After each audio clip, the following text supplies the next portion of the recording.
Hello everyone, Nicholson here, and welcome to Coming Soon Movie News with Nicholson. I'm your host, and on this show we're going to be breaking down all of the day's movie news and kind of giving a little bit of background into what it means for the production in general, such as casting decisions, trailer announcements, director announcements, things like that. So, without any further ado, let's get into today's main topic. And the first topic I want to talk about is Sony has come out and clarified a bit of information about their expanding Spider-Man universe. The first of which was we had assumed or believed that when they announced the release dates of their future films a few months ago, that they said that Amazing Spider-Man 3 would be in 2016, and then they said that, I believe they actually came out and said that Amazing Spider-Man 4 would be in 2018. They're now kind of taking a little bit of a step back, but I don't see this as being kind of unprepared. It's that they've really decided to expand their universe so much that they don't really feel the need of having a Spider-Man 4 right away, as opposed to having some of their spin-off films. So they've actually clarified that the 2018 release date for one of their next films is either going to be Venom or Sinister Six. Now, for the longest time, they've come out and stated that after Spider-Man 3, their plan is to have a Spider-Man related film released every year.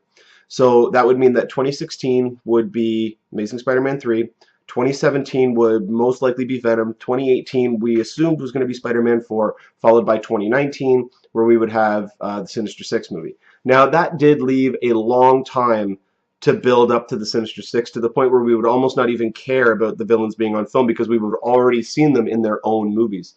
And I don't feel that it would work the same way that it would with the Avengers, which is what their main goal is. That's what they're trying to do. There's a villain version of that. So I'm with this shift now and them confirming that the 2018 release date is either Venom or Sinister Six. I'm going to say that the 2018 release date is Sinister Six, and we're going to get Venom in 2017 because Amazing Spider-Man 3, even though the main villains in the movie, at least, again, this is all speculation, I have nothing to back this up, but I believe that the villains in Amazing Spider-Man 3 are going to be Doc Ock and Vulture, only because of that one shot that we got in the trailer setting up, and the fact that we're getting the Sinister Six later on, and those two characters are very much a part of the Sinister Six. Venom also is a part of the Sinister Six, but I guarantee you they're taking the anti-hero route with this character. So they're not going to make him a full-fledged villain like the Monster. They're actually probably going to pair him up with Carnage, which there was a story that came out yesterday or the day before. For the Amazing Spider-Man, they're doing viral marketing using the Daily Bugle, which is the fictional newspaper in the Spider-Man universe. And the article was about Clarence Cletus. If I'm remembering that name correctly, the character of Carnage, the symbiote takes over, who's the psychopathic serial killer and becomes Carnage. And the article itself was written by Eddie Brock, who is one of the versions of Venom. So it was kind of, I don't know if it was hinting at the fact that we're going to get Carnage. It's the most likely. It's one of the only villains that people would want to see Venom go up against in his own movie. And it would also really hammer home the fact that Venom can at least be not necessarily a good guy, but not the bad guy. So I think that's probably the route they're going to take. And with Drew Goddard recently being confirmed to direct Sinister Six, he's already tied up with the Marvel Daredevil series over on Netflix that's going to combine into the Inhumans. Or not the Inhumans, sorry, the Defenders. And with him being focused on that right now, Drew Goddard actually just had to drop out of a movie that he was going to direct with Matt Damon called The Martian, which was kind of upsetting because The Martian sounds like an incredible film. It's basically about a man who is left behind on a mission to Mars, and he's left alone on Mars, and he doesn't have enough rations to last until a rescue team gets there. His air supply will run out before a rescue team gets there, but the whole movie is about how he's going to actually get himself to survive, or if he will survive, and that just sounded really, really cool.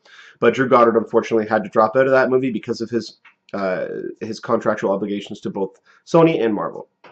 So I'm going to go out on a limb and say that we're going to get Spider-Man 3, or Amazing Spider-Man 3 in 2016. The main villains are going to be Doc Ock and Vulture, and they're going to introduce the symbiote, because you can't introduce the symbiote, the character of Eddie Brock, the actual creature of Venom, as well as Carnage, and have it be a movie that's under 2 hours and 20 minutes. You can't do it. There'd be too much. Or there would be too many things that would not be allowed to evolve naturally. They'd have to be forced in, and the movie just would they would have to sacrifice the quality of it in order to do stuff like that. So I have a feeling that in Amazing Spider-Man 3 they are going to introduce a symbiote, but I don't think that they are going to have that be the main focus, not like what they did with Spider-Man 3. Um, so that's what I think. I think we're going to get Amazing Spider-Man 3 2016, Venom in 2017, Sinister Six in 2018, Amazing Spider-Man 4 in 2019. That's my assumption, because they came out and they said that we don't quite know exactly what we're going to be doing with Spider-Man 4 yet. They don't really have that through line yet, because they're still really in depth on working on Venom, Sinister Six, and Amazing Spider-Man 3. We know that they have Amazing Spider-Man 3 all planned out. Spider-Man 4, supposedly they have a synopsis for it, but they don't really have anything more than that. And I think they're really expanding upon what they can do with Sinister Six and with Venom. So with all of that stuff really expanding upon it and becoming a cohesive universe, then this has a lot of potential. I'm really excited about it. And some of the early reviews of Amazing Spider-Man 2 from its UK premiere were that it's holding, I think, about between 80 and 85% on Rotten Tomatoes, which is very good. And a lot of people, the complaints that they have is that it feels too compacted. They've tried to expand the universe too much, and this movie serves as only to do that. And to me, I don't have a problem with that personally. I love seeing the worlds expand and seeing all this stuff and really seeing the creativity come to mind, especially what they've done in Avengers and all the Marvel movies to date and stuff like that. Like the little nuggets and nods to all the other films and stuff like that. I love that stuff. And to me, it doesn't take away from the movie. Iron Man 2, a lot of people say that that was the thing that I hated, or that they hated with it. The problem that I had with it was that it was a 2-hour and 25-minute movie, and there was 22 minutes of action in it. And it's a Marvel superhero film. That was my problem with it. I just didn't find it very exhilarating. I found it very slow burn. The villain was not worth anything at all. It was really only there to set up certain instances in the other movies. It's its sole purpose. Even though I really liked those things, I didn't chastise the movie because of those. I just felt that it needed more than just those, and that's all it had. It was just an Avengers prequel, essentially. So, I mean, Amazing Spider-Man 2 is opening up in just under a month, actually, just a couple weeks now. I'm getting really excited to see it. Mainly just because I love these expanding universes, and I can't wait to see what they're capable of doing with these things. But yeah, if you guys have any more information about Spider-Man, or you have any theories as to what direction they could take it, what you feel they could do with it, or even more importantly, what actor would you like to see take over the role of Eddie Brock / Venom? I would love to know whoever, and I don't want someone to say like Taylor Lautner, or you know, like who would be like Jonah Hill. Like, don't be legitimate with it, you know. I mean, we can have fun, absolutely, and we can have unexpected choices come out, but don't have it be like, you know, Sarah Jessica Parker. Don't do something dumb like that. So at least that's what I would request. So now we're going to get on to the user submitted questions. I actually I only got one this week, and it was kind of a weird one. But I decided to look into it, and it was what I feared. The question was, basically, what's going on, or does WWE Films have anything new coming out on its slate? Most of their movies that they make are not very good, and even some of them are downright terrible, but they're always, you know, sometimes good for Sunday afternoon entertainment. And so I looked into it, and they actually have several films on the way in the next couple of years. They're all straight to DVD. The only one on here is actually, I believe, the first one out of this list that's going to be coming out. And it's because the original movie, even though it wasn't very good, it was, I think, the quote-unquote best out of all the WWE movies that they've released. And they're actually doing a sequel to See No Evil. So See No Evil 2 will be released at some point this year. Kane is coming back to play the psychopathic serial killer. But outside of that, we really don't know too much more about it. Rachel Harris is also in it. She's a fairly well-known actress for horror films. So she's going to be showing up in it. But then we get to the other movies that they're producing. And here's just a few of them. The one that's coming out after See No Evil 2 is Leprechaun Origins. So they are doing a new version of the Leprechaun series, which I feel... You can't get past the campiness of it. You can't really make it scary. It'd be like trying to do another Critters movie. Just the fact that it's called Critters or Leprechaun. If you use the same kind of concept but change the title, maybe. Because that title just reminds everybody about the campiness of the other movies. Even though Leprechaun scared the crap out of me when I was a kid. But as I grew up, I realized just how silly it was. And I mean, I don't think anybody can replace Warwick Davis as the Leprechaun himself. And as far as I'm aware, he is not reprising his role in Leprechaun Origins. The one after that, and this is almost, and when you hear this title and you realize this is almost the most cringe-inducing, wait till you hear the last one. We have Jingle All the Way 2 coming. And not with Arnold Schwarzenegger. No, they found someone better. Can you read the sarcasm? Jingle All the Way 2 will be coming in 2015, starring Larry the Cable Guy. The fact that that dude still gets work is beyond me. Then we have one, I actually joked about this the other day when the guy asked the question. I said, oh, we're going to be getting the Marine 16 coming out. And actually, we have the Marine 4 will be coming out in 2015. And it stars the same guy from the last couple, The Miz. But here's the most cringe-inducing, and when I saw this, I had to triple check it to make sure that it was legitimate. But they're doing an animated Flintstones movie, starring John Cena Stone, CM Punk Rock, and Vince McMagma. I could not make this up. I am being 100% serious. This is on the way. Someone funded this. They put money into this. We're getting this movie before we're getting Zoolander 2, before we're getting Star Trek 3, before we're getting, you know, what's another movie that's having a hard time? At the Mountains of Madness, Robopocalypse. You know, all these movies, the studios are going to say, well, we don't know about this, but yet they're going to put money into Flintstones. Especially with this crew. I mean, Flintstones is a property that could look at potentially doing a remake, even though there's been so many movies kind of based off of that.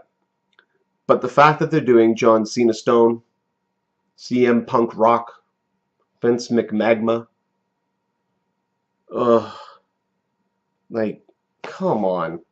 This is, you know what? I'm not talking about this anymore. This, like, the fact that these movies are getting actual money behind them and other movies are not is just, like, this isn't creativity. This is just, hey, you know what? We got some money, so let's just try this. Let's try ruining something else. So I don't know. I can't see that going any further than a laugh track on a dusty shelf somewhere or the $2 bin at Walmart. Like, that's just abysmal. I can't believe that they're doing that. All right, well, now we got into the portion of rapid fire. So I've only got a few topics to talk about today, so we're going to try to blow through these real quick. Today's going to be kind of a relatively short episode, but definitely I would like you guys to submit any sort of questions or sort of comments or anything of that sort that you would like for me to discuss on the show. Definitely try to get to as many as possible. But also any sort of things that you would like to hear about on Rapid Fire, like just quick updates on certain films, maybe something that I've covered before, but maybe, you know, just seeing if there's anything new about it. So definitely check out in the comment section below, or you can add me on Twitter at Nicholson, Niklsun. I'll put all the information up at the end of the video. So for the first part of Rapid Fire, they've actually announced that the third film in the Divergent novel series, which is called Allegiant, will be split into 2 films. And I actually sent out a tweet the other day when this was announced and said #no shit. Because when you look at Harry Potter, the last book was split into 2 movies. Twilight, last book was split into 2 movies. Hunger Games, the last book is being split into 2 movies. I mean, it just doesn't end. I'm waiting for, in 3 weeks, when we get the announcement from Peter Jackson stating that The Hobbit There and Back Again is being split into 2 more films, because he already did that last year with the third book, or the third movie, I should say. But we have Divergent came out this year. Insurgent, which is the sequel book, will be released March 20th, 2015. Then we have Allegiant Part 1, which will be released March 18th, 2016. And then Allegiant Part 2, which will be released March 24th, 2017. So every year for the next 4 years, we're going to be getting a Divergent movie in March. Oh, this young adult stuff is just, like, I mean, a lot of it's just going to kind of blend together. A lot of people have accused Divergent of being a Hunger Games ripoff because even though it's not the same movie, it's similar. It does have very similar aspirations to it. You know, female-centric character, which is not a problem by any stretch of the imagination. But the fact that the characters are very similar, the fact that they have 2 different love interests, who she's really torn between, you know, the fact that it is in a kind of dystopian society, the fact that there are each, kind of grouping of peoples have a specific talent, just like the districts in Hunger Games. So, but with this lineup and the fact that they are so confident in this movie series that they are releasing a movie every single year, this pretty much confirms that Shailene Woodley is no longer in contention to be Mary Jane Watson. There's just, I mean, if they're going to be filming this fall, she's going to be busy filming these movies for the next, couple of years. She may have a break in between them, but she's not going to have enough of a break to do a major tentpole superhero film, especially with a role as large as Mary Jane. Because, from what we all feel, that there's a good chance that somebody may not survive this movie, and that's one of the main reasons why Mary Jane was actually cut out of this movie. For those of you who don't know, Mary Jane was actually featured in Amazing Spider-Man 2, but very early on, after they shot her scenes, they realized with everything going on in the script that they actually, having her be in there was actually too much, and so they cut her role out, and they were going to save her for a much larger role in Amazing Spider-Man 3. And Shailene Woodley was actually cast in that. Now, after that happened, she got cast in Divergent, and Divergent, when it opened a couple weeks ago, ended up being a major hit. So it looks as though with these movies that she's not going to be available for it. So now the major casting call is going to be for Mary Jane to be in Amazing Spider-Man 3. I don't know who I would choose. I mean, to be completely honest, I would choose Emma Stone because she's, naturally a redhead. So it was just, I found it kind of funny that she was dyeing her hair.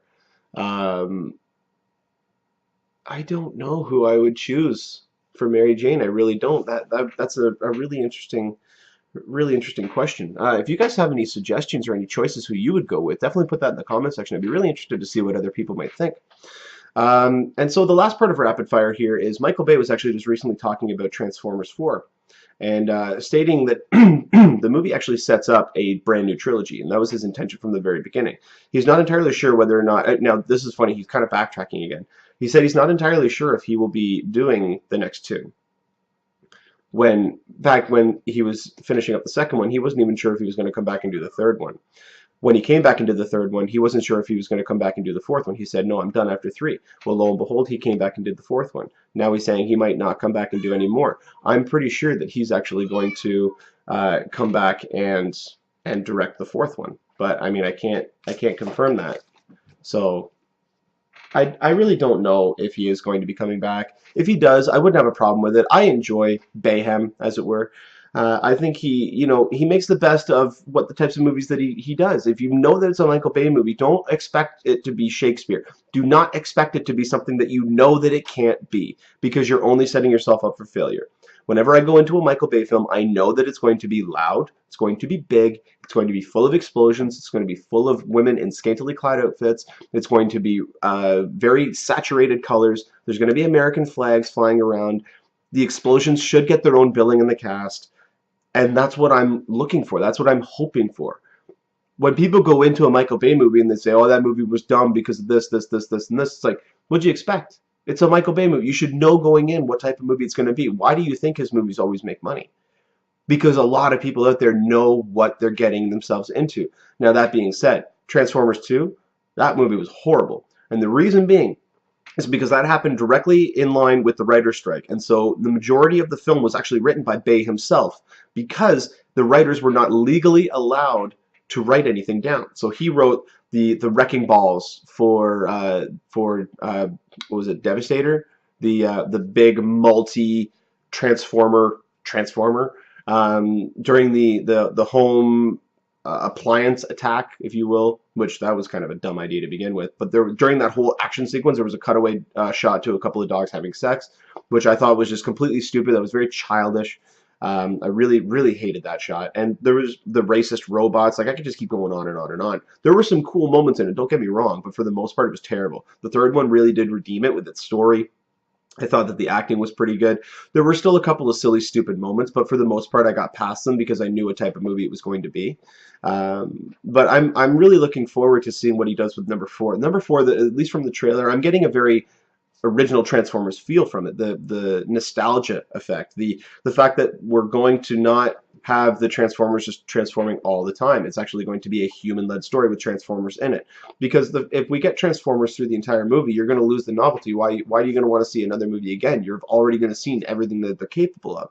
And with the introduction of not only the Dinobots, but now with these new character image being released, we know now, confirmation, that Galvatron is in the movie.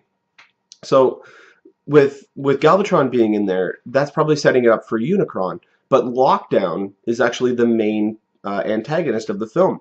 And we know from this, and from his comments, from Michael Bay's comments, that Lockdown is actually working for someone else. He's almost like a henchman or like an assassin. And he's not choosing any sides. He's not Decepticon. He's not Autobot. He's only going there as basically like a bounty hunter. And he's after one human or alien. That's what the quote said. And he doesn't want to get caught in the middle of anything. And that's when kind of the war begins. But it's going to be interesting to see how all this stuff ties together. And also, who is Lockdown actually working for? If he's working for Unicron, which we assume is actually that giant ship in the trailer, which is just sucking up, all the debris and everything like that, I really don't know. Most likely, the person who he's working for, at least I hope they don't reveal everything in this movie, which he actually said that there are questions that they will be asked that they don't answer in this film. But I hope that we're not going to find out who Lockdown is working for until Transformers 5, which was just not necessarily confirmed, but hinted at coming out in second quarter of 2017, which means between April and July. So most likely the same time frame that they've released the other movies. Well, that'll about do it for us here on Coming Soon Movie News with Nicholson. Thank you so much. You guys have been a great audience. Listen, you can go ahead and click the subscribe button down here at the bottom of the screen. And also don't forget to add me on Twitter at Nicholson, Niklsun, for all your movie updates. I will be posting anything that comes out and then trying to talk about that on the next available show. And as always, the shows will run at their normal scheduled time starting next week, every Monday, Wednesday, and Friday. I do have all the systems up and running again, so I will be doing it every Monday, Wednesday, and Friday. Friday's episode will usually always be a review followed by user-submitted questions, so don't forget to submit your questions not only in the comment section below, you can also add me on Twitter and ask them on there at Nicholson, Niklsun, or you can email me at movienewswithnicholson@gmail.com. If you have any questions or anything like that, feel free to submit them, and I'll try to get to them on the show. Well, anyway, thank you so much for watching. You guys have been a great audience, and you enjoy your weekend.